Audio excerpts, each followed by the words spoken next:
오늘 시간에는 에베소 강의 네 번째 시간입니다. 참된 성경적인 참된 예정론은 어떤 것인가? 성경적인 참된 예정론은 어떤 것인가? 네 번째, 오늘 마지막입니다. 시간을 갖도록 하겠습니다. 성경의 모든 그 말씀들은 우리에게 다 필요한 것인데 어떤 것들은 강조되어 있는 부분들이 있습니다. 부활을 내가 좀 공부를 해야 되겠다. 그러면 고린도전서 15장을 배워야 되고, 교회의 많은 문제들을 어떻게 해결하냐? 고린도전서 자체가 제일 교회에 관한 모든 문제가 다 나와요. 소송의 문제, 간음의 문제, 음식의 문제, 은사의 문제, 수많은 문제는 고린도전서가 그것이 대표적인 거예요. 그리스도가 누군지를 공부하고 싶다. 그러면 골로새서를 배워야 돼요. 골로새서는 그리스도론을 말하는 거예요.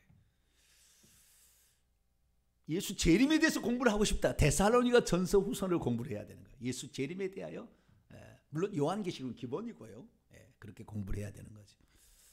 재림에 대해서 공부할 때는 특별히 마태복음 24장, 마가복음 13장, 누가복음 17장, 21장 이런 것들을 다 섭렵을 해야 되고, 구약의 다니엘, 에스겔, 스가랴 기본적으로 공부를 해야 됩니다. 기본적으로.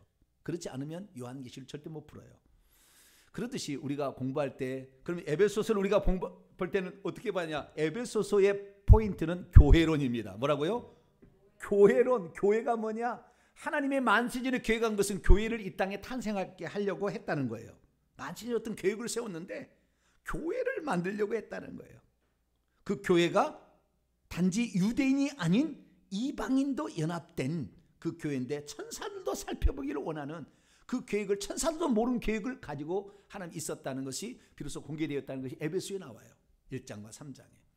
그래서 우리는 교회론에 관하여 공부를 하겠다 그러면 에베소서를 공부하게 되는데, 그 교회론의 이제 시작에 있어서 하나님의 경륜, 왜 교회가 탄생하게 되었는가, 이것을 이제 말해주는 것이 에베소 1장 3절에서 14절이다. 우리가 파악하고 계시고요. 그리고 이 에베소서는 교회론을 1장부터 6장까지 총 7가지의 항목으로 저희들이 소개하고 있다라는 사실을 말씀을 드렸습니다.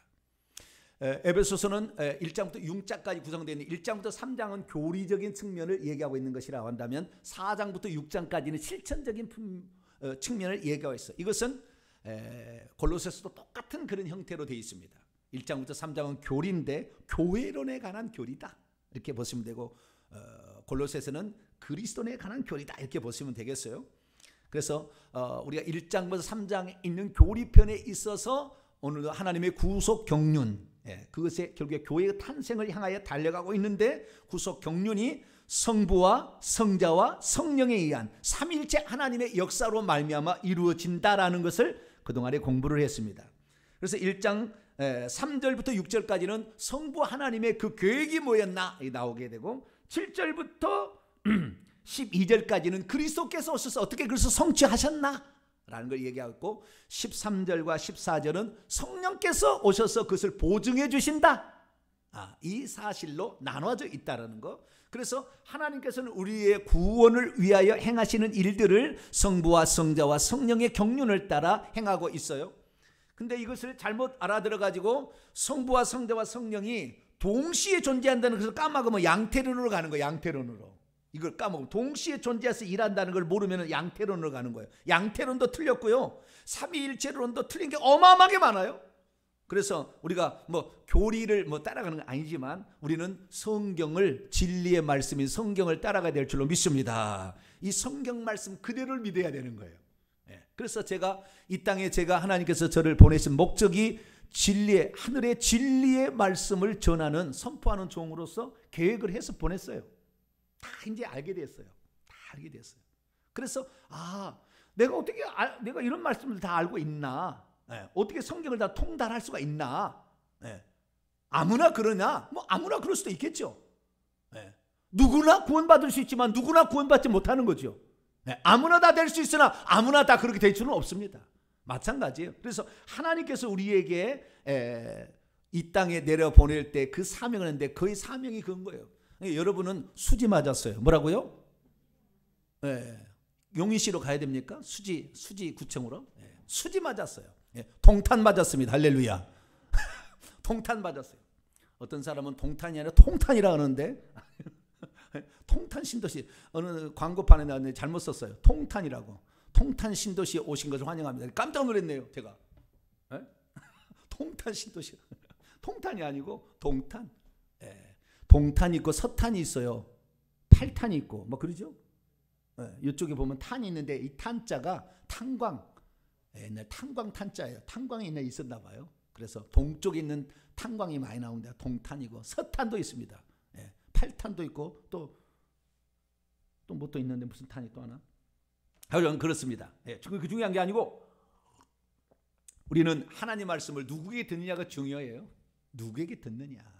예. 그러니까 어떠한 관점으로 어떠한 사상을 가지고 있는 자가 말하에 따라서 그 말의 방향이 달라지는 거예요.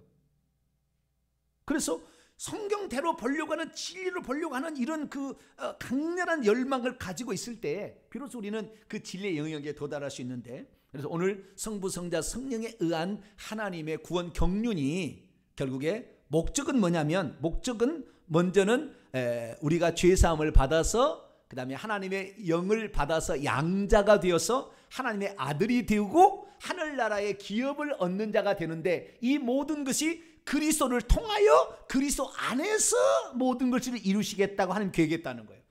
그래서 모든 것은 그리스도로 초점이 맞춰져야 된다는 거예요. 초점이. 자, 10절입니다.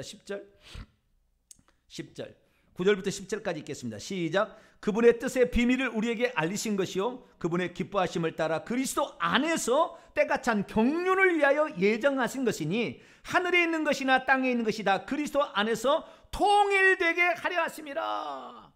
이 통일된다는 이 말은 헬라 원문을 보게 되면 그것으로 결론 지어진다 그 말이에요. 모든 것이 결론은 버킹엄이 아니라 결론은 그리스도. 할렐루야. 그래서 그리스도를 드러내고, 그리스도는 하나님의 지혜고요 그리스도는 하나님의 말씀입니다. 그리스도는 하나님의 가슴이에요. 가슴. 그래서 이것을 드러내려고 하나님의 어떤 마음을 가지고 있는 것인가를 하나님은 드러내기 위해서 모든 것을 창조하시고 인류도 그리스도로 말미암아 구속을 받게 했어요. 그래서 하나님의 마음이 어디에 있는가? 이건 그리스도에게 있는 거예요. 그래서 우리는 이 예수 그리스도, 그분만을 우리가 의지하고 그분만을 따라가야지, 그분을 벗어나서 뭐 조금만 자기가 마음에 그 이단되는 거예요. 그다음부터 이단되는 거예요. 우리는 오직 그리스도께서 모든 일을 이루셨다. 그래서 우리는 그리스도만을 높이고 그리스도만을 자랑하고 그리스도만을 찬양하리라. 할렐루야. 그분 없으면 나는 없고 그분이 있으면 나는 있고. 할렐루야. 이렇게 마음으로 우리가 작정하고 가셔야 돼요. 그래서 제가 이 경륜적인 것을 그동안에 얘기를 했고요. 그 가운데서 예정에 관한, 하나님의 예정에 관한 말씀이 이 에베소에 나오기 때문에 예정론을 공부한다 그러면 에베소 1장 3절부터 14절을 반드시 공부하는 거예요. 왜? 예정론의 본문으로 가장 많이 인용되는 것이 여기고, 그 다음에 두 번째는 요한복음 6장과 10장이에요. 로마서 8장 이런 데가 예정론의 중요한 성경 구절이 나옵니다. 그래서 그것을 인용하는데 그 중에서 가장 기초로 사용하는 본문이 오늘 본문 말씀입니다. 그래서 예정이라는 말이 나오기 때문에, 자 4절 5절 예정을 읽어봅시다. 시작. 곧 창세전에 그리스도 안에서 우리를 택하사 우리로 사랑 안에서 그분 앞에 거룩하고 흠이 없게 하시려고 그분의 기쁘신 뜻대로 우리를 예정하사 예수 그리스도로 말미암아 자기의 아들들이 되게 하셨다. 이게 예정이에요. 예수 그리스도로 말미암아 하나님의 아들들이 되게 하는 것이 하나님이 기쁘신 뜻이라. 하나님은 외로웠다. 제가 그런 얘기했죠. 창세기에 아담이 독취하는 것이 좋지 못하니 아담은 그리스도의 예표요 하와는 교회의 예표로서 아담이 독취하는 게 좋지만 하나님의 마음이 거기에 있어요. 하나님의 가슴은 우리가 없으면 좀 허전하대요. 뭐라고요? 허전하대. 그래서 우리가 있을 때 하나님 행복해.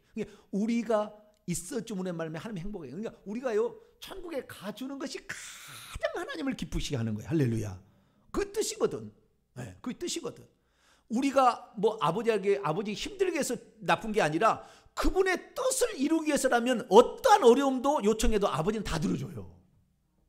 그 아버지는 그것을 원하고 있었으니까. 그래서 당신의 것이 다 없어진다 할지라도, 당신의 목숨도 죽은다 할지라도 그 뜻을 이루기 위한다면 하나님 그렇게 기뻐하시는 거예요. 그래서 그 예정에 관한 얘기인데, 예정하셨다. 하나님의 아들들로. 그 아들들이 결국에 상속자가 되는 것입니다. 하나님의 상속자가. 그래서 그 상속자가 되는데 하나님 나라를 기업으로 차지하는 자가 되는 거예요. 그리고 천국에 가면 기업의 분량이 다릅니다. 우리의 기업의 분량이. 그래서 천국에서 기업의 분량이 많게 하기 위해서는 우리가 이 땅에 살 때 그걸 장만해서 가야 되는데 주님 앞에 충성하는 자들이 그런 것을 이제 얻게 되겠죠. 그래서 결국에 우리는 그분이 은혜로 우리가 이러한 놀라운 은혜를 잊게 되었다라는 건데요. 자, 우리가 여기서 예정론에 이제 정리를 하는데 지난 시간에 예정론의 5가지 공부를 했습니다. 첫째는 전적 타락, 뭐라고요? 전적 타락, 전적 무능력. 그 다음에 무조건적인 선택, 무조건 제한 속죄, 불가항력적인 은총, 성도의 견인. 이 5가지가 예정론의 핵심 교리입니다. 그런데 이 예정론의 핵심 교리인 이 5가지가 성경에서 너무나 많이 빗나갔어요. 너무나 많이 빗나가 있어요. 빗나가 있고요. 이 빗나가 있는 것이 이 시작은 어거스틴으로부터 신적 작정부터 시작이 됐는데 칼빈이 이것을 꽃을 피웠어요. 우리가 예정론을 공부하려면 이 기독교 강요를 공부를 하셔야 돼요. 근데 여러분들은 공부를 신학교 가면 당연히 하는 것인데요. 이 기독교 강요 제3권의 21장부터 24장까지의 기독교 강요의 예정론의 것이 나옵니다. 칼빈이 썼어요.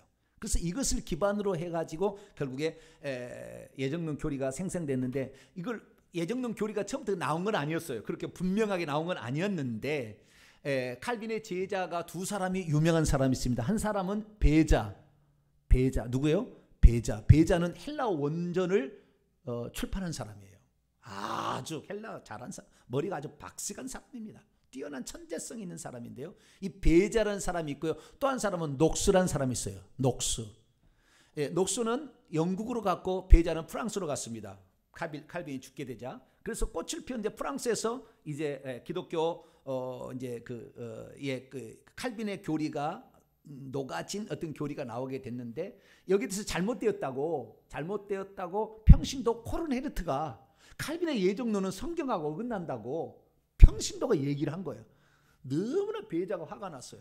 너무나 베자가 왔는데 이 베자의 그 신학교에 가장 머리가 박식한 제자가 하나 있었는데 학생이 있었는데 그게 바로 알미니우스예요. 누구예요? 알미니우스야. 저 코르네르트 저 평신도의 코를 납작하게 해줘라. 감히 신학 목회자한테 감히 저 평신도가 되더라. 납작해 해줘라. 그래서 알미니우스가 이거 감히 어떻게 우리 칼빈 선생을 능욕하고 이 알미니우스가 이 얘기를 듣기 전까지는 전적인 칼빈파였어요. 그래서 칼빈의 교리를 전적으로 신봉하고 가고 있었어요. 그러니까 자기가 성경을 보기 전까지는 그 논리가 너무 확실하다. 이게 논리가 맞다라고 생각했기 때문에. 그런데 이제 코르네트가 성경 갖고 합시다. 그러니까 그래 너 잘렸다. 그래 성경 갖고 하자. 그래가지고 예정론 교리에 이 칼빈의 21장부터 보게 되면 예화를 어느 것 때문에 야곱과 에서를 갖고 와서 예정론 교리를 만들어가요. 그래서 로마서 9장, 10장, 11장에도 예정론 그 교리의 핵심적인 많은 부분이 나오는데 에서와 야곱의 그 부분을 가지고 해서 하나님이 아직 태어나기도 전에 야곱을 선택하고 에서는 버리기로 했다 이게 나온다는 거예요. 그래서 하나님 예정을 미리 우리가 이 땅에 태어나기도 전에 예정이 다 돼 있다라는 얘기를 하기니까 공부를 해야 되겠다 해가지고 로마서 9장을 읽어봤더니 예정론 놀이가 그게 아니었어요. 만세전에 그를 구원하기 위해서 어떤 개인을 구원하기 위한 것이 두 민족의 쓰임에 관한 예언이었어요. 예정이었어요. 제가 목사로서 쓰임받도록 예정되어 있었을까요? 안 되어 있었을까요? 되어 있었다니까요. 알고 보니까 다. 그래서 제가 이런 얘기를 하는 거예요. 아무나 이런 얘기 할 수 있는 게 아니에요. 저를 만나는 사람이 그래요. 목사님 하시는 얘기는 기존 교단에 가게 되면 맨날 부딪힐 만한 말인데 겁이 상실되신 것 같아요. 왜? 기존의 교단의 교리하고 안 맞는 얘기를 많이 하는 거예요. 네? 어떻게 그걸 하시냐 그래요. 그게 하나님이 사명을 주셨으니까 그거 하겠죠. 그렇지 않겠어요? 네? 그걸 해야 되겠다. 뭐 음성이 넌 이걸 해라. 음성이 들린 것도 아니었어요. 그런데 하다가 보니까 이제 와서 모든 것이 영한 일을 다 보니까 나의 천국 집에도 갔다 와 보니까 다 알겠어요. 내가 원래 이런 사람이었구나. 이제는 알게 되는데 이 일들에 대해서 이제 하게 되는 거죠. 그래서 성경을 보게 될 때 그 위대한, 저는 존경할 만합니다. 대단한 학자입니다, 칼빈. 이런 학자가 존재하지 않아요. 칼빈이 나와서 이 주석책을 썼는데요, 칼빈 주석 이후로 200년 동안 단 한 사람도 주석책을 쓰지 않았어요. 전부 칼빈을 다 따라갔어요. 그러니까 칼빈이 전 세계를 휩쓸어간 거예요. 그 정도로 뛰어난 신학자입니다. 모든 방면에 아주 뛰어난 신학자입니다. 그래서 인류 역사상 바울 다음에 어거스틴 다음에, 그 다음에 어거스틴 전에 이레네우스를 치기도 합니다. 바울, 이레네우스, 어거스틴, 그 다음에 칼빈이다, 이렇게 얘기할 정도로 엄청난 신학자예요. 근데 신학자라고 해서 다 오르냐? 그런 건 아닙니다. 그런 건 아니에요. 그러니까 저 같은 사람이 칼빈에 비하면은 학문적으로 많이 떨어진다 할지라도 정확한 관점을 정확히 볼 수 있는 것은, 그것은 하나님이 일하심입니다. 할렐루야. 하나님이 일하심이에요. 이 칼빈에 그래가지고 그것을 알미니우스 공부를 해보니까 코르네트가 맞은 거예요. 코르네트가 맞는 거예요. 코르네트가 너 지대로 얘기했네. 그래가지고 거기에 반기를 드니까 배자가 고마루스라는 사람한테 알미니우스를 또 대적해라 그래요. 고마루스하고 이제 알미니우스 둘이 싸운 거예요. 그러다가 이제 그 알미니우스가 자기의 사상을 이제 자기가 성경대로 나는 얘기를 해야 되겠다 해서 성경대로 얘기하는 게 결국에 알미니우스 파가 된 거예요. 아시겠죠? 칼빈하고 알미니우스가 지금 두 개 같이 가게 되는데, 알미니우스 파가 결국에 좀 더 나가서 이제 그 감리교 쪽으로 갑니다. 웨슬리안은 다 이쪽을 따라가게 되고 장로교는 이쪽을 따라가게 되는데, 존 낙스가 영국에 가가지고 그 영국의 성공회를 칼빈의 그 완전히 녹아있는 그 사람이 영국에 가서 영국의 웨스트민스터 신앙 고백을 만들어 혁혁한 공을 세워요. 그래서 한 100년 뒤에 웨스트민스터 신앙 고백이 나오는데, 웨스트민스터 신앙 고백은 칼빈이 녹아있는 신앙 고백이에요. 그래서 웨스트민스터 신앙 고백을 주로 취하는 장로교와 그 다음에 침례교 쪽은 이 칼빈의 예정론 이것을 전적으로 믿고 가요. 저도 거기에 믿고 온 사람이 하나고, 따져왔는데 나중에 시간이 지나서 보니까 이게 성경이 아닌 거예요. 성경이 아닌 거예요. 매우 위험한 것이었고, 그것은 사람으로 하여금 예정론에 한번 빠지게 되면 자기의 구원은 안전한 쪽으로 반드시 가게 되기 때문에 회개하지 않아요. 회개하지 않아요. 그래서 우리의 사역에 관한 예정이 있을 뿐이지 구원에 관한 예정은 없었던 거예요. 에서가 야곱을 아무리 섬겨서 종이 된다 할지라도 구원 얻는 것은 다른 문제인 것이지, 예정한다고 해서 멸망을 받는 게 아니었어요. 오히려 섬김을 받은 자가 천국에서는 더 큰 자라고 얘기하니까 에서가 형이 동생을 섬겨, 쌍둥이지만 그래서 더 나을 수 있는 거였어요. 그러니까 예정은 하나님께서 어떤 개인을 예정한 것이 아니라 천국에 들어올 불특정 다수를 예정했다고, 제가 지난 시간에 마태복음 22장에 왕의 아들의 혼인잔치의 비유를 통하여 잔치에 올 사람은 있는데 안 오니까 다른 사람도 채워야 된다, 이런 거예요. 그래서 천국에 들어갈 사람은 불특정 다수를 예정해 놓은 것이지 너가 들어가라고 예정되지는 아니라는 거예요. 아시겠죠? 초청은 다 한다 그 말이에요. 유대인이나 길 가는 사람이나 성 밖에 있는 모든 사람이 다 와라, 이렇게 초청을 한다면. 그래서 청함을 입은 자는 많으나 택함을 입은 자는 적으니라, 이게 예수님의 말씀이에요. 그래서 누구든지 하나님은 그 구원에, 그래서 이 요한복음 3장 10절 하나님이 세상을 이처럼 사랑하사 독생자를 이는 저를 믿는 자마다라는 오늘 모든 믿는 자는 영생을 얻게 하려 함이라. 영생을 얻도록 하기 위해서 우리에게 믿음을 믿으라고 이렇게 얘기한다 그 말이에요. 그래서 우리가 누구든지 믿고 그 다음에 회개를 하게 되면 예정 안으로 들어갑니다. 할렐루야. 예정의 불특정 다수 안으로 내가 들어가는 거예요. 근데 죽을 때 결국은 결정되는 거예요. 그 전에부터 우리가 예수 그리스도를 믿어서 죄사함을 받게 되고 우리가 성령을 받게 되면, 성령이 들어오게 될 때, 여러분 예수 믿어도 성령이 들어올 시간이 있어요. 약간의 차이가 있습니다. 믿는 순간에 들어온 게 아니고 믿고 나서 들어온 거예요. 그래서 성령 세례를 받으라 이렇게 얘기하는 것이 그냥 무슨 방언 이게 아니고 그 성령이 내 안에 들어와야 되는 거예요. 근데 그 성령이 들어올 때까지 약간의 시간적인 게 있습니다. 믿는 당일날 들어온 게 아니고, 그럴 수도 있겠지만 어떤 사람은 1년, 2년, 10년도 걸려요. 10년로 성령이 들어와야 돼요. 그래서 성경에 보면 성령이 없는 자녀라는 말도 나와요. 왜? 믿기는 믿었으나 아직 성령이 없는 사람이 있어요. 그 사람은 생명체 이름이 기록이 안 됩니다. 그래서 우리가 예수 그리스도를 믿어서 요한복음 3장에 거듭나게 된다는 것은, 중생이라는 것은 하나님의 생명이 내게 덧대어진 것을 중생이라고 그러는 거예요. 그러니까 내가 부모로부터 육체의 생명을 얻은 것과 하늘의 생명을 얻은 것을 합쳐서 우리의 생명이 이 육체의 생명과 영혼의 생명이 합쳐질 때 그때 거듭난 거예요. 할렐루야. 그 생명이 더해져야 되는 거예요. 성령이 들어와야 돼요. 성령이 생명의 성령이니까. 그래서 그 성령을 받은 자는 생명체 이름이 기록됩니다. 기록되는 거예요.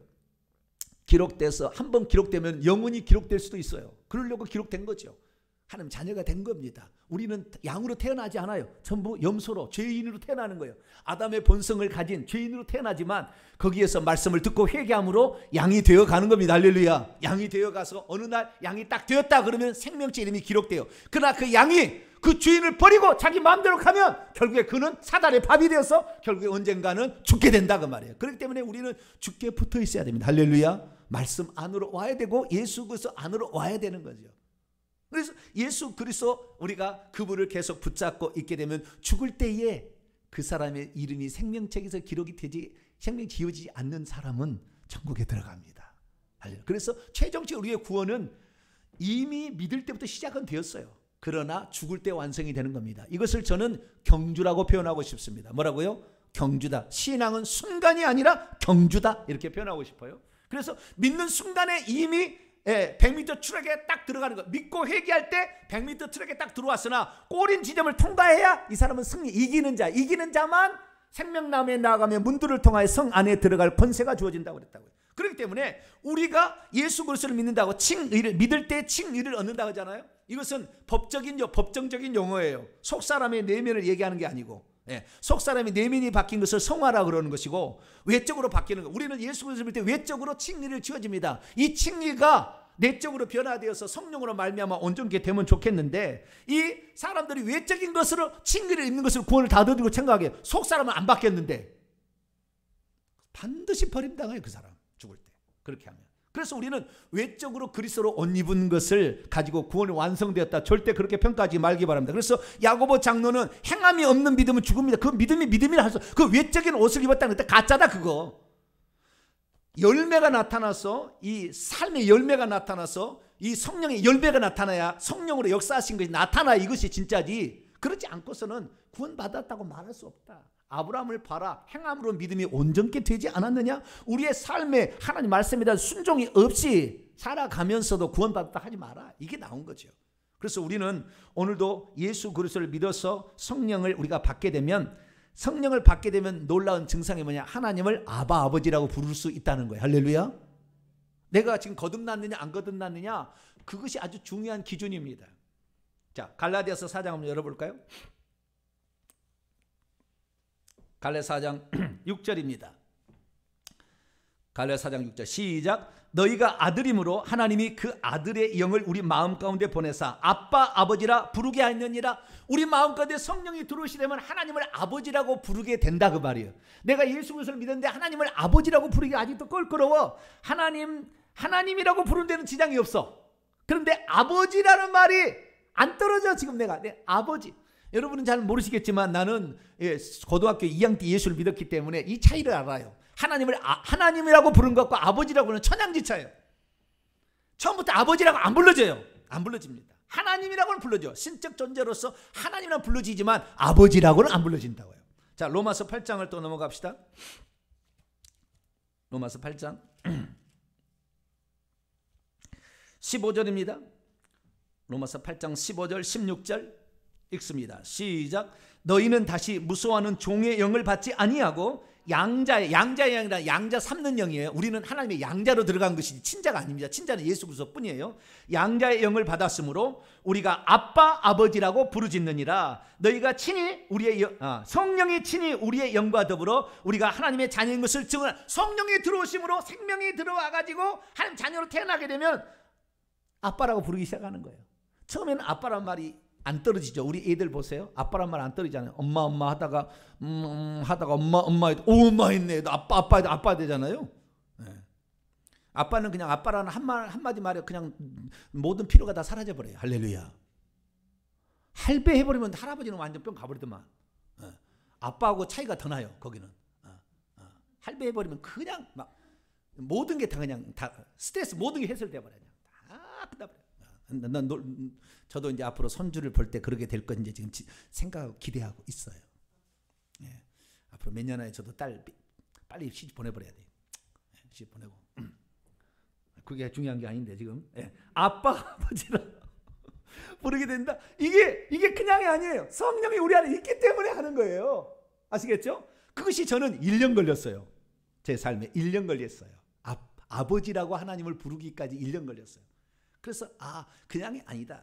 우리가 그래서 그렇게 구원을 1차적으로 받았어도 완성된 건 아니다. 그래서 오늘도 경주처럼 우리는 잘 끝까지 달려갈 수 있게 되길 바랍니다. 육체의 소욕을 버리고 성령의 소욕을 차차 갈라디아서 5장 16절 이하에 우리가 따라가야만이 성령의 9가지 열매를 맺고 육체의 일들을 맺지 아니하는 자가 하나님의 나라를 기업으로 받게 된다. 할렐루야. 분명히 나와 있어요. 갈라디아서 5장에 나와 있으니까 그대로 우리가 가야 될 줄 믿습니다. 자, 그러면 이 예정론이 얼마나 위험한가? 예정론이 참 좋은 것인데 위험한 거예요. 그래서 예정론을 크게 정리하냐면 첫째는 개인 구원 예정론은 성경에 없더라. 근데 그걸 다 개인 구원 예정으로 믿고 내가 구원하라고 하나님 예정해 놨다고. 그거 아니에요. 불특정 다수를 예정해 놨어요. 예수 그리스도를 믿어서 우리가 그 예정 안으로 들어가게 되는 줄로 믿습니다. 그래서 제가 이 성경적인 예정론을 정의를 한번 제가 해봤어요. 그 전에 칼빈의 잘못된 이것은 다 보세요. 보시는데 제가 정의를 할 때 이렇게 정의하는 게 좋겠다라고 정의를 해봤어요. 나중에 이제 요 방면에 책이 몇 권 나올 겁니다. 그때 이제 사보시면 되겠고요. 성경적인 예정론이 뭐냐? 하나님께서는 누구든지 그리스도 안에서 그리스도를 통하여 구원 얻도록 창세전에 예정하셨다. 이는 누구든지 회개하여 죄사함을 받고 예수 그리스도를 믿어 영생을 얻음으로 하나님의 아들이 되도록 예정하신 것이다. 그러므로 자신의 불신을 회개하고 예수 그리스도를 믿을 때 예정 안으로 들어간다. 잘했어요? 못했어요? 할렐루야. 뭐 진가를 알아보네 벌써. 이렇게 제가 성경에 말하는 예정론을 이렇게 정의를 할 수 있겠다고 제가 정의를 했는데요. 그 예정에 있어서 그러니까 개인 구원 예정은 없습니다. 개인 구원 예정은 불특정 다수예요. 굳이 따진다면은 천사가 아닌 하나님의 형상대로 지음받은 두 존재가 있는데 천사가 아니라 우리 인간을 그렇게 하나님이 구원하려고 예정했는데 천사들도 그것을 몰랐다는 거예요. 그걸 몰랐다는 거예요. 나중에 알게 돼요. 그러니까 사단 마귀가 인간을 그 하나님의 상속자로 예정했던 걸 모르고 떨어졌어요. 몰랐어요. 그것을. 안 가르쳐줬다니까. 교회가 탄생하기 전까지는 안 가르쳐줬다니까. 하나님은 계획이 다 있었죠. 계획을 갖고 있었는데 어느 누구도 그런 안 가르쳐줘요.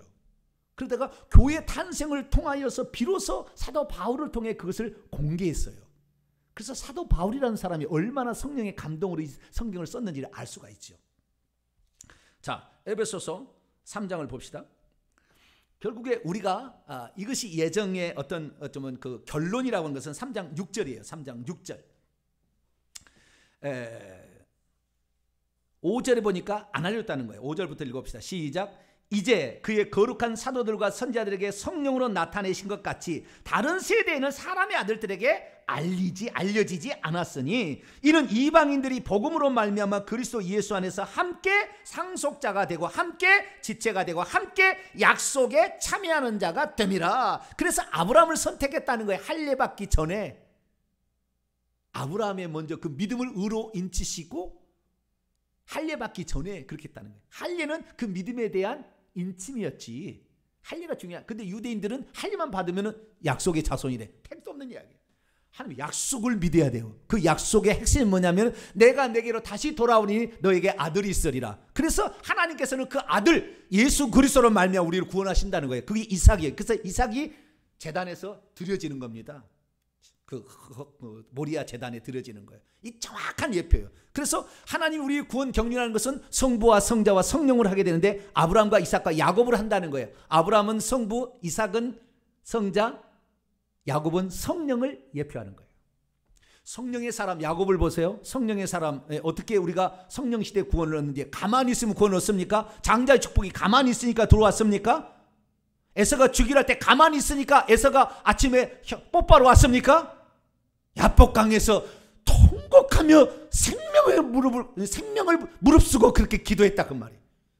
그 장자의 축복을 이렇게 방법은 달랐지만 그 장자를 축복을 그냥 그 열망을 끝없이 그는 가지고 있었다. 나는 하늘의 상속자가 되리라. 하나님의 아들이 되리라. 이런 강력한 열망을 가지고 있었을 때 하나님이 그를 도와주셨다 그 말이에요. 그가 열심히 일한다고 양이 염소가 잉태하는데 검은 놈이 나옵니까? 얼룩덜룩한 놈이 나옵니까? 그 유전학상으로 불가능한 것입니다. 흰 양만 나오게 돼 있어요. 그런데 그가 하나님의 열정을 가지고 이렇게 살아갔을 때 하나님은 그를 도우신다. 할렐루야. 그래서 우리는 하나님의 전적인 선택하심으로 우리가 그 구원 안으로 초청을 받았지만 그 구원을 위해서 우리는 정말 그 하늘의 소망을 열정을 더 가져야 되고 회개를 통해서 기도를 야복강의 기도를 우리가 날마다 해서 결국에 우리의 대적자는 나와서 400명의 군사를 건드리고 와서도 보이콧 해줄게 이렇게 바뀐다 그 말이에요. 그런데도 기도도 한 번도 아니하고 나는 만세절에 예정되었으니까 택도 없는 이야기예요. 그래서 우리는 성경적인 견해를 가지고 따라가야 되는데, 자 다시 3장 9절로 11절까지 읽습니다. 시작. 영원하신 영원부터 만물을 창조하신 하나님 속에 감췄던 비밀한 경륜이 어떠한 것을 드러내게 하려 하심이라. 이는 이제 교회로 말미암아 하늘에 있는 통치자들과 권세들, 천사를 의미하는 거예요. 천사들에게 하나님의 각종 지혜를 알게 하려 하심이니 곧 영원부터 우리 주 예수 그리스도 안에서 예정하신 뜻대로 한 거예요. 이방과 유대인들이 하나가 돼 함께 지체가 돼 상속자가 되는 것이 이게 교회로 말미암아 비로소 공개가 되기 시작해서, 그래서 이것을 4절에 보면 그리스도의 비밀이라고 그래요. 뭐라고요? 교회를 그리스도의 비밀이라고 그럽니다. 비밀이란 거였어. 비밀이란 거. 나중에 에베소 3장에서 더 이제 자세히 다루겠지만, 그래서 우리가 하나님의 상속자가 되는 것 천사들은 몰랐다는 거예요. 그런 우리가 거기에 지금 동참하고 있으니 얼마나 자랑스럽습니까? 할렐루야. 나는 천사가 되었으면 좋겠네. 그건 바보 같은 짓이에요. 천사는 절대 상속자가 될 수 없다. 천사는 우리보다 능력이 많아도 그에 대한 하나님의 교육은, 내가 이 그릇을 이렇게 쓰고 저 그릇을 저렇게 쓴다고 토기장이가 존재하는 것은 토기장이 마음이잖아요. 그렇죠? 근데 우리가 그 인간인데 거기에 속했는데 이 사실을 깨닫는 자는 하늘의 상속자가 되기 위해서 오늘도 부지런히 달려가야 될 줄로 믿습니다. 그래서 예정론은 개인 구원 예정이 아니고 불특정 다수의 우리가 회개하고 믿게 되면 예정 안으로 들어간다라는 사실을 말씀을 드렸고요. 그 다음에 강론으로 들어가서 몇 가지만 사실을 살펴보고 오늘은 이제 마치게 되는데요. 오늘은 성도의 견인 5번째 예정론의 그 교리 지난주에 안 했어요. 그래서 그 부분을 이제 하고 제가 오늘 마치겠습니다. 자, 1장으로 다시 넘어옵니다. 1장 4절에 그리스도 안에서 우리를 선택하셨다. 그리스도 안에서 누구를 선택했었어요? 우리를 선택. 무조건적인 선택이에요. 이것은 토기장이가 인간을 하나님의 상속자로 만들겠다고 선택하신 거예요. 아시겠죠? 네, 그런 선택이지 개인을 누구를 선택하는 말이 아닌데 그렇게 바꿔버렸어요. 누가? 칼빈이 그렇게 바꿔버렸어요. 그래서 칼빈은 예정론을 뭐라고 쓰고 있냐면 어떤 개인을 하나는 영생으로 하나는 멸망으로 만세절에 예정했다고 써놨어요. 그 이중 예정론입니다. 어떤 개인을 그렇게 했다는 거예요. 이게 한 끗 차이지만 엄청나게 큰 차이인 거예요. 우리는 예정을 입어가는 것이지 만세절에 나라는 자체가 예정이 된 게 아니에요. 예정을 입어서 천국에 들어가야 예정에 들어간 겁니다. 할렐루야. 그래서 우리는 죽을 때 비로소 우리는 그때 가서 하나님께 찬송을 드려야 되는 거예요. 그래서 죽을 때까지 우리는 싸움을 끝까지 나의 달려갈 길을 가고 믿음을 지켜야 되는 것이고, 악한 영과의 싸움에 이기려면 말씀으로 무장을 해서 이 악한 영과 대적을 해야 되며 날마다 기도해서 우리의 죄를 빨아서 자기의 두루마기를 빠는 자가 천국에 들어가니까 그렇게 할 수 있게 되기를 축원합니다. 그 다음 5절 그의 기쁘신 뜻대로 우리를 예정하사 예수 그리스도로 자기 아들들이 되게 하셨는데 7절에 보니까 우리는 그리스도 안에서 그분의 은혜의 풍성함을 따라 불가항력적인 은총을 여기서 가져왔는데 그분의 은혜의 풍성함은 불가항력적인 은총은 뭐냐? 하나님이 어떤 A라는 사람을 구원하기로 만세절에 예정했다면 하나님의 그분에게 은혜를 베푸실 때 은혜에 한가할 수 없다는 거예요. 말도 안 되는 얘기예요. 인간은 요한계시 3장 20절에 만일 그 문을 두드리면 네가 문을 열면 내가 그에게로 들어간다고 그랬잖아요. 주님도 뭐요? 문을 두드리고 허락 받고 들어가는 거예요. 우리 인간에게. 당신의 뜻대로 지었지만 당신의 마음대로 다 하실 수가 있으시지만 우리 인간의 인격을 존중한다 그 말이에요. 의지를 존중하는데 함부로 하나님께서 당신이 구원하고 싶다고 너는 어찌하든 데려가야 된다 그렇게 폭력을 휘두르지 않아요. 그건 은혜의 폭력이에요. 은혜의 폭력. 그 하나님 그렇게 하지 않아요. 우리에게 자유지가 있어요. 하나님 이 세상에 모든 존재가 세 가지만 자유지가 있어요. 하나님, 천사, 인간. 그게 하나님의 형상이 하나예요. 그런데 이 천사 형상인데 이 자유지를 어디에 쓰느냐? 내가 저 하나님의 뜻에 더 맞추고 할 거냐? 그건 우리가 결정하는 것이지 하나님이 결정해 주는 게 아니에요. 물론 하나님이 그렇게 될 수 있도록 오늘도 무수한 방법을 통해 환경을 통해서 우리에게 깨우쳐주고 알려주나 결국에 그것을 받아들일 것은 우리의 책임이에요. 그렇기 때문에 우리가 받아지 않은 것 때문에 심판 때 심판할 수가 있어요. 왜? 내가 너희가 그처럼 회개하라고 그렇게 외쳤는데, 그렇게 사람을 보내서 너로 하여금 회개하라는데 너는 그걸 거부했지 않았느냐? 그러니까 너는 지옥이다. 그러면 얼마 가는 거예요. 우리의 선택이 있으니 우리의 선택이 있는 거예요. 그래서 이 은혜의 풍성함은 맞아요. 왜? 우리가 왜 선택을 입었는데 아무 이유가 없잖아요. 내가 선택을 입어야 될 필연적인 이유가 뭐가 있어요? 없어요. 그런데 하나님이 우리 인간을 그렇게 선택했다는 거예요. 그래서 그분의 은혜의 풍성함은 맞습니다. 할렐루야. 그분의 은혜의 풍성함을 맞아요. 우리는 그렇게 선택받을 아무런 이유가 없는데도 불구하고 하나님 우리 인간을 그렇게 선택하셨는데, 거기에 들어가는 최종적인 문제는 그분의 은혜의 영광을 아는 자, 나를 위해서 하나님이 그렇게 하는 걸 아는 자가 들어가게 되는 거예요. 그 다음에 그분의 피로 말미암아 속량. 이것은 제한속죄라는 교리가 나오는데요. 예수 그리스도의 피가 누구에게 효력을 미치느냐인데,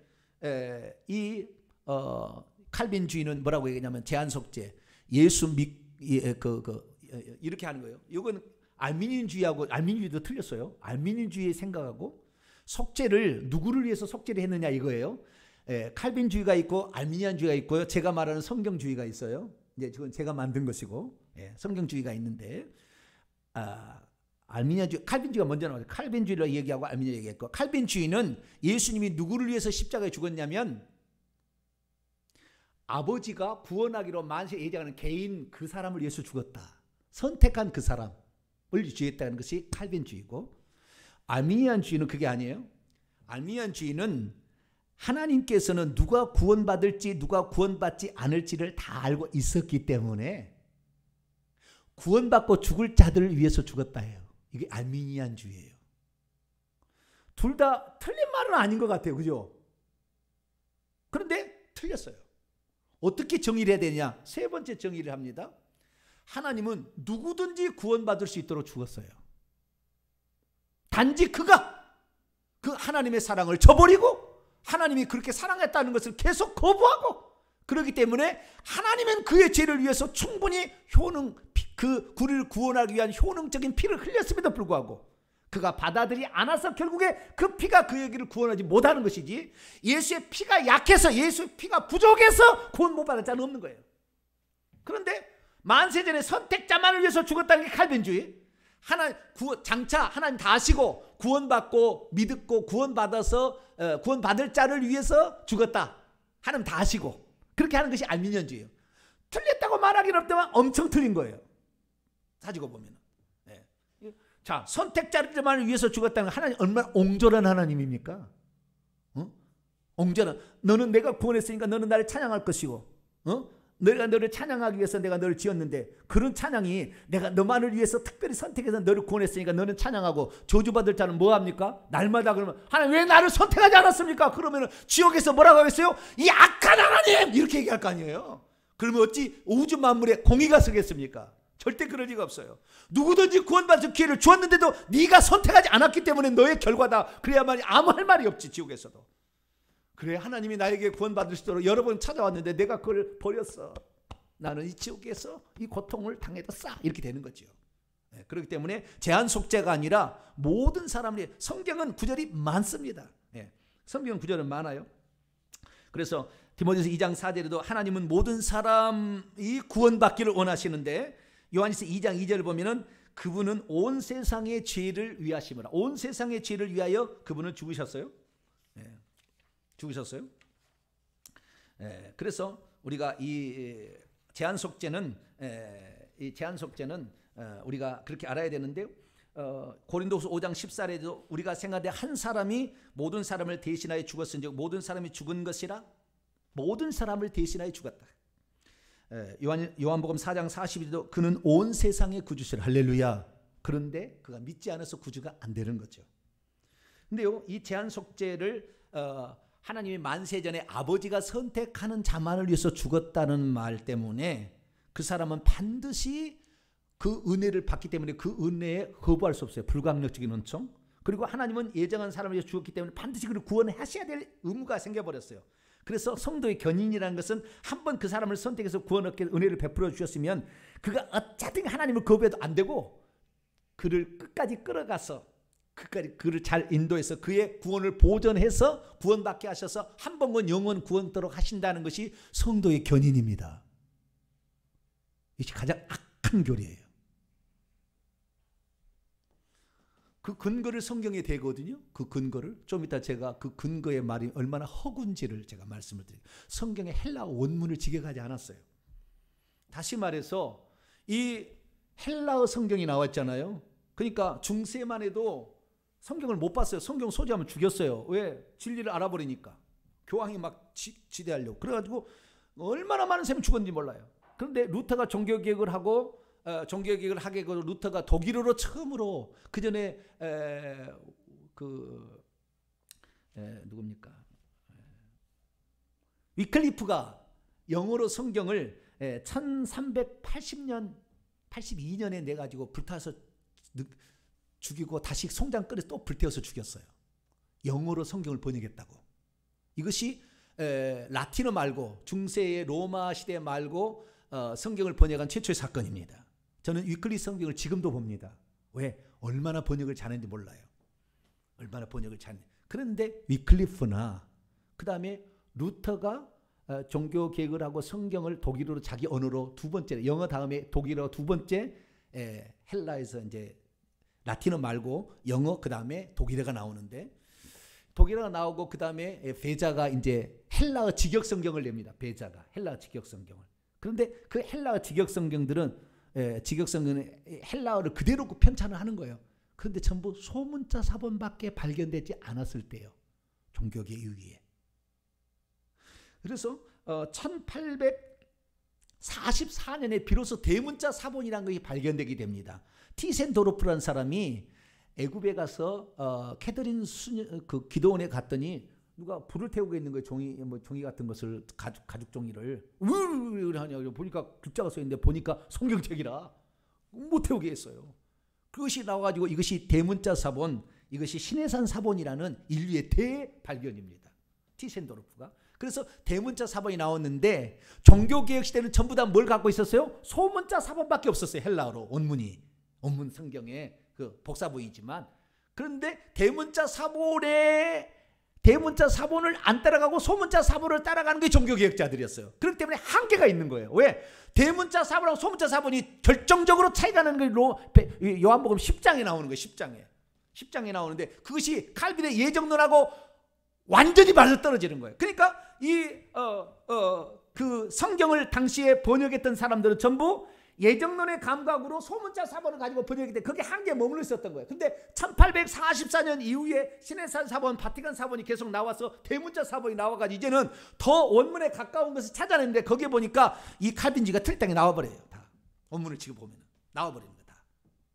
저는 이제 헬라어를 공부를 오랫동안 했기 때문에 한 20년 이상을 했기 때문에 그걸 아는 거예요. 헬라어를 잘 모르는 사람은 그냥 한글 성경하고 몰라요. 이런 얘기 할 수도 없어요. 그런데 저는 계속 공부를 했기 때문에 이걸 아는 거예요. 그래서 이 얼마나 우스꽝스러운 것이 나왔는지 좀 이따 요한복음 6장과 10장에 이 제한 속죄, 불광정적인 은총, 성도의 견인이라는 교리를 거기서 따오는데 그게 틀렸다는 걸 좀 이따 말씀을 드리겠습니다. 그리고 그 다음에 성도의 견인인데요. 성도의 견인은 굳이 에베소 1장에서 따진다고 한다면 13절 14절이 성도의 견인이라고 말을 합니다. 어떻게 견인이라고 말을 하냐? 그분 안에서 너희도 진리의 말씀 곧 너희의 구원의 복음을 듣고 그분 안에서 또한 믿어 약속의 성령으로 인치심을 받았으니 이는 우리의 기업의 보증이 되사 그 얻으신 것을 속량하시고 그분의 영광을 찬송한. 하나님께서 성령을 보내주신 것은 우리의 구원이 확실하다는 것을 보증해 주기 위한 것이다. 거기까지는 맞아요. 그런데 그것이 안전하다라는 것은 아니에요. 그냥 우리가 지금 죽어봐야 아는 구원이잖아요. 정확하지. 죽어봐야 아는 구원인데 죽기 전부터 이것이 확실하다는 것을 알게 하기 위해서 뭘 보냈다고요? 성령을 보내가지고 우리가 하나님의 자녀인 것을 증언해 줍니다. 그분이 내적으로. 그래서 하나님을 아버지라 부르게 되고 말씀을 들을 때 믿어지는 놀라운 은혜를 준 것은 성령이 우리 안에 보내서 그랬다는 거예요. 근데 칼빈주의는 어디까지 나가냐면은 그렇게 성령이 우리를 그렇게 하나님 자녀라는 것을 확실하다는 것을 보증해 준다는 것을 넘어서 뭐요? 안전하다라고 말을 해버려요. 구원에서 탈락된 일 없다고 얘기를 해버리는 거예요. 그렇게 하나님 우리를 보증해 주기 위해서 그렇게 하는데도 하나님의 성령을 어기고 감으로 말미암아 갈라디아 5장의 성령의 소용을 따라가는데 성령의 소용을 안 따라가서 죄를 지으니까 요한계시 2장 3장에 예수님이 나타나 회개하라! 왜? 성령의 소용을 따라가지 않으니까 회개하다 해야 천국 갈 게 아니냐. 성령을 따라가야 되는데 인간이 그렇게 악하다는 말이에요. 마음을 아무리 두드리고 새벽에까지 두드려도 말을 안 듣는다 그 말이에요. 그러니까 주님께서 회개하라 이거예요. 요한계시 2장 3장은 바울은 성령의 인도를 따라가야 정상인데 그것을 안 따라간다 그 말 사람이. 성령이 우리에게 보증해 주셔서 성령을 무시하고 성령의 음성을 쫓아가지 않는데 무슨 성령의 보증이 안전하겠다 되느냐. 그렇게 성령이 우리가 호소하는데도 우리가 따라가지 않는 것은 생각하지 아니하고 성령이 우리에게 오셔서 보증이 되셨으니까 우리의 구원은 안전하다 이렇게 얘기하는 것이 칼빈주의라고 말이에요. 아니에요. 잘못 얘기한 거예요. 뭐 정확한 이 칼빈주의 예정론에 관한 책은 이것은 여기에 나와 있어요. 이 1, 2, 3부가 있는 3부에 집대성되어 있어요. 이것만 봐도 이게 뭔지 알 수 있대요. 회개와 천국복음 이런 책이 아직 없어요. 천국에 가면 주님이 기뻐하실 거예요. 근데 이 책을 별로 안 좋아할 사람은 안 좋아할 거예요. 그래도 많이 좋아하는 사람이 많이 있어 많이 팔렸어요. 아는 사람은 알아요. 보시면 알아요. 칼빈의 5대 예정론이 얼마나 잘못된지 구절마다 다 찾아서 예정론이 만든 구절이 하나도 없다. 성경은 이거다라고 제가 다 이렇게 펼쳐놨습니다. 한 3, 4년 동안 제가 했던 걸 여기에 핵심적인 것만 해놨는데 그 뒤로도 이게 2017년에 나왔는데요. 지금 몇 년이 더 흘렀잖아요. 몇 년? 3년이 더 흘렀는데 많이 지금은 더 성장했기 때문에 나중에 예정론에 대해서 하나하나 하면 엄청난 게 또 나올 겁니다만은 이 책을 통해서 어느 정도는 여러분이 뭐 혹시 더 알고 싶으신 분은 그렇게 하시면 될 것 같습니다. 자, 그런데 이 제한 속죄나 그다음에 불가학적인 은총이나 그다음에 이 성도의 견인 교리나 이 교리의 핵심의 그 성경 구절을 우리가 알아야 되는데요. 성도의 견인 구절이라는 것은 그 칼빈주의 어떻게 하냐면 한 번 구원받으면 그는 영원토록 구원을 받는다. 한 번 믿으면 멸망할 수도 없고 지옥에 떨어질 수도 없다. 그랬으면 좋겠네요. 그렇죠? 한 번 믿으면 멸망할 수도 없고 근데 여기는 그렇게 정했어요. 칼빈의 예정론 교리는 한 번 믿으면 멸망할 수도 없고 지옥에 떨어질 수도 없다. 그리스도인들이 계속해서 그리스도를 자기의 구주로 믿을 것이다. 그리스도인들은 시작했다 그쳤다지 않고 계속해서 영원토록 믿을 것이다. 성도는 끝날까지 그래서 구원을 받을 것이다. 그건 소원이지 소원이에요. 그렇다는 것이 아니라 소원인데도 그렇게 말하고 있고요. 그래서 하나님 왜 그러면 이렇게 나올 수밖에 없었느냐. 이 전적인 타락이기 때문에 인간 아무것도 할 수 없다고 만들어버렸고 그러니까 하나님이 해주셔야 된다고 돼 있고 그리고 하나님이 그러면은 만세부터 예정된 것을 만약에 이루시지 않으면 하나님의 약속이 성취가 안 된다. 그래서 하나님의 신실하심과 주권이 허물어진다기 때문에 하나님 반드시 구원해야 된다는 그까지 간 거예요. 그러니까 하나님의 주권을 강조한다는 측면에서 구원은 다 하나님이 주권적으로 하시죠. 우리의 구원을 위해서 당신이 다 일하시고 당신이 십자가에 죽은 거지 우리가 일한다고 그래서 충성한다고 구원받을 게 없어요. 우리는 예수 그리스도의 피를 통해서만 할렐루야 예수 그리스도를 통해서만 구원을 받는 거예요. 그건 전적인 맞는 거예요. 그런데 그것을 잘못 나가가지고 아버지가 만세에 예정하는 사람만을 이렇게 한다 해가지고 그걸 이루어야 되니까 한 번 구원받은 것이 영원히 구원을 받을 것이다 라고 하는 거예요. 아니 구원을 받는다 받았다. 그래서 나중에 어떻게 하냐면은 구원이 안전하다라고 얘기를 하는 거예요. 이것이 성도의 견인입니다. 안전하다. 하나님께서 살아계신 것처럼 성도의 구원은 안전하다. 그래서 이것이 엄청나게 그러면 믿었다가 안 믿은 사람 어떻습니까? 그러면 칼빈주의 뭐라고 하냐면 만세전에 그를 예정하지 않은데 제가 예정 받은 것처럼 착각하다가 다시 원상대로 돌아갔다 이렇게 얘기하는 거예요. 아닙니다. 우리는 예수 그리스도를 믿어서 하나님을 아버지라고 부르게 되고 예수 그리스도의 구속이 완전히 믿어지고 성령의 음성을 따라가기 시작했다고 한다면 우리는 이미 구원을 받은 거예요. 1차적 구원을. 그러나 다시 육체의 소욕은 죽을 때까지 남아있어서 우리를 계속 이끌고 가기 때문에 우리는 그것을 못 이길 수가 있어요. 그러니까 우리가 날마다 회개라도 해야 되는 거예요. 성령의 음성을 쫓아가지 않으려면. 자, 그러면 이 성경적인 결정적인 근거만 말씀드리고 마치도록 하겠습니다. 요한복음 6장을 봅니다. 성도의 견인, 불강력적인 은총, 제한 속죄 이런 모든 것들이 이 구절 하나로 딱 그 설명이 되는 거예요. 이것을 절대적으로 믿기 때문에 그렇습니다. 요한복음 6장 37절입니다. 요한복음 6장 37절 읽습니다. 시작. 아버지께서 내게 주시는 자는 다 내게로 올 것이요 내게 오는 자는 내가 결코 내쫓지 아니하리라. 아버지께서 내게 주시는 자, 누가 준다고요?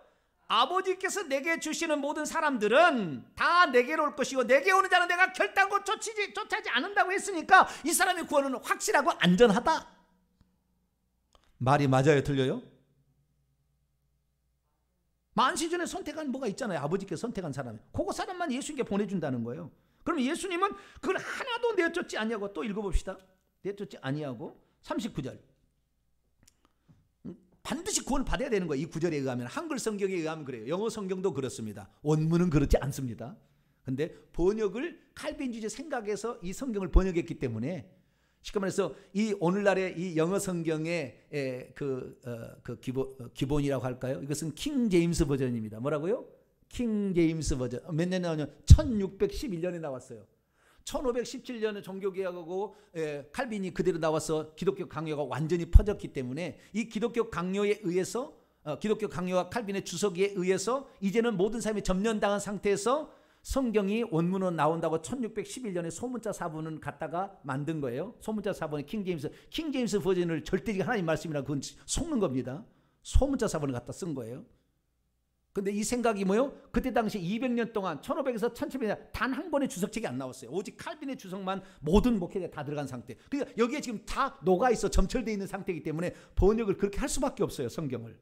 헬라어 번역을 할 때, 영어로 번역을 할 때, 영국에서 영어로 번역을 할 때 그렇게 할 수밖에 없어요.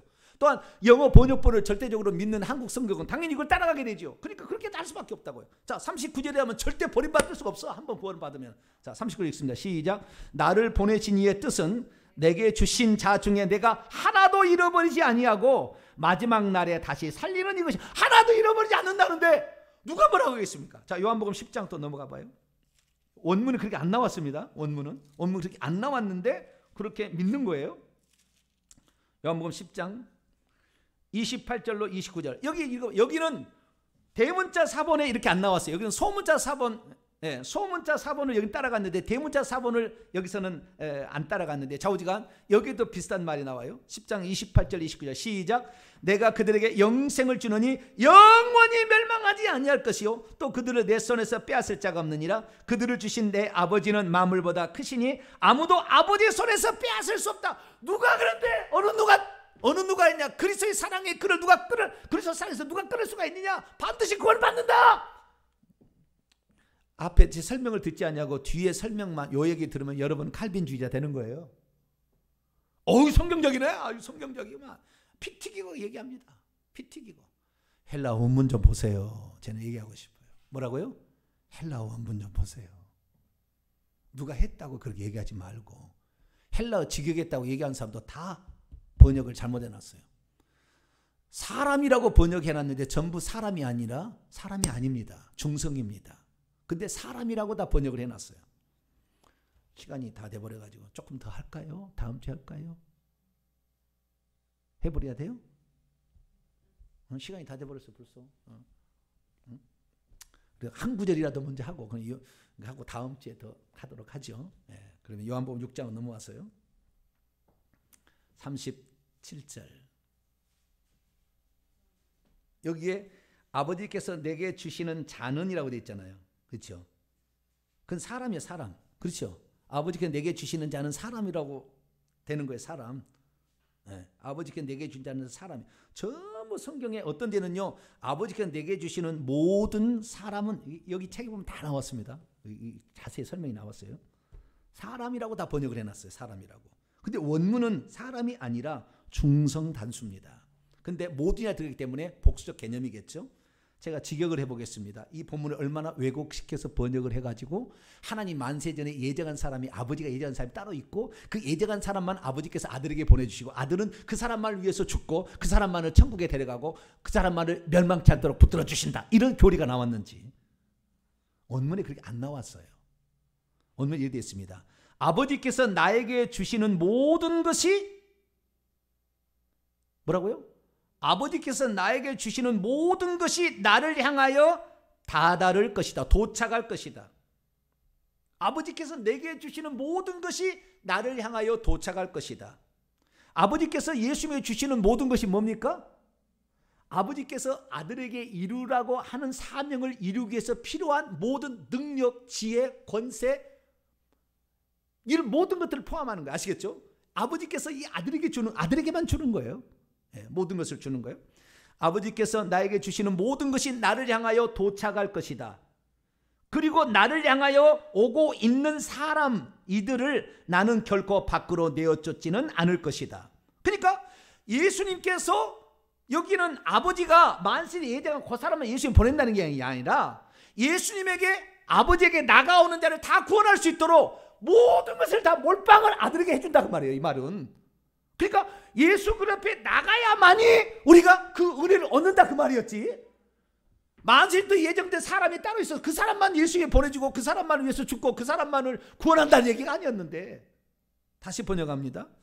아버지께서 나에게 주시는 모든 것이 나를 향하여 도착할 것이다. 그리고 나를 향하여 오고 있는 사람들을 오고 있는 일을 나는 결코 밖으로 내어쫓지 않을 것이다. 그들이 구원받기는 온다는데, 구원받겠다는데, 회개하겠다는데, 주님만 믿고 따라가겠다는데 내가 어떻게 내쫓을 수 있냐? 왜? 나에게는 아버지의 모든 것이 다 있다. 영광, 능력, 지혜, 부귀, 영화, 권세, 생명 다 있다 이 말이에요. 그렇기 때문에 나에게 오는 자를 구원받겠다고 오는데 내가 어떻게 그것을 내어쫓을 수가 있겠느냐? 그 얘기인데 아까 말처럼 뒤집어 버렸다니까요. 이것이 칼빈의 예정론입니다. 저는 칼빈의 후예고 장로교 목사지만 아닌 것은 아니다고 해야죠. 우리 아버지가 잘못됐다고 안 됐다고 얘기할 수는 없어요. 그것이 치명적으로 영향을 미치는데, 그렇죠? 그렇다고 우리 아버지가 아니라고 할 수 없잖아요. 저는 칼빈 주의에 속한 목사입니다. 장로교 목사입니다. 나는 장로교 목사가 된 것을 자부심을 갖고 있습니다. 그러나 우리 아버지가 실수한 것을 실수했다고 얘기해야 돼요. 왜? 그걸 믿고 따라가서 지옥으로 갈 때 나는 그걸 볼 수가 없어요. 아버지 실수는 실수라고 해야죠. 그런데 아들은 아버지죠. 나는 거기 밑에 목사는 맞습니다. 그래서 아버지의 실수를 그것 때문에 많은 사람이 어려움을 당하는데 그걸 내버려 둘 수는 없어요. 사망의 길로 가는 걸 갖고 잘못 알고 있고 성경 원문에 그렇게 얘기하지 않는데 왜? 이미 1600년 되는 100년 동안 칼빈지가 완전히 세계를 휩쓸었기 때문에 그렇게 번역할 수밖에 없었어요. 성경을.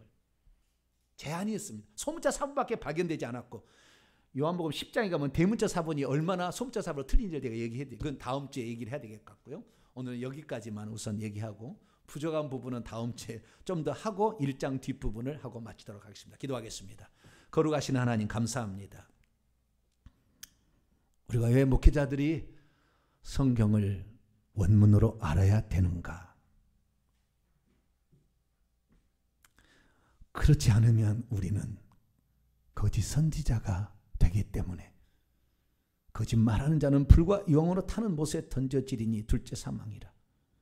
주님, 거짓 선자를 삼가라. 노력하는 일이라.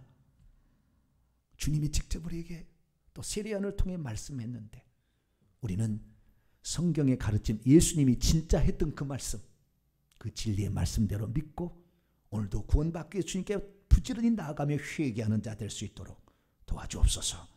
우리 주 예수 그리스도의 이름으로 기도하옵나이다. 아멘.